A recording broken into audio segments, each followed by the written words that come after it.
Alright, September 1st. This is the replacement ball sent by Crossnet directly, in a package by itself. Go ahead and pump it up.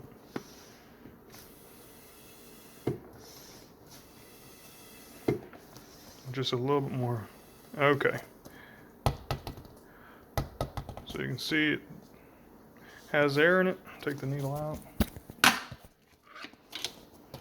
And we'll just watch. And you can see immediately it starts losing air. I can't see any leaks on this one other than coming out the valve, but it's leaking pretty fast because within a matter of a minute it gets too soft to even play with. Again, you can see this is a new ball because it's got the crease right here from where it was folded during shipping. And there, you can see it's already soft.